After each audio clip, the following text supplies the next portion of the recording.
ভাই আমার পিছনে অনেকটি গুন্ডা পয়রা রইছে, আমার ব্যাগের ভিতরে অনেকটি টাকা আছে, আপনি আমার ব্যাগটা একটু দেখেন। আচ্ছা দেন। হ্যাঁ রে, ওর ব্যাগে এত্তারি টেক আছে, এদিকে আমি এখন ঘর বানামু। হয় বেটা আমার ব্যাগ দে। এলোন আপনার ব্যাগ। হয় বেটা ব্যাগের ভিতরে টাকা কো? ওই টাকাতে আমি ঘর বানায় লাইছি। হ্যাঁ কি করছো তো এটা? এখন তুই গুন্ডার আমারে ছাড়বো না। তোরে পাইছি এতদিন পরে, ওই ওর ব্যাগটা ল।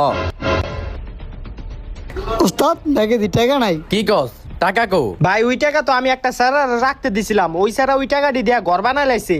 আয় হায়, কি কস? সমস্যা নাই, ওই ছেড়ার ঘর আমরা দখল করে লমু। তাইলে উস্তাদ আমার ভাগেরটা। সমস্যা নাই, তুই ঘরের জিনিসপাতি রাইখা লইস, চল। ভাই ওই যে ওই পোলায়। ওই বেটা, তুই ঘর কই বানাইছস? এই যে ভাই ঘর।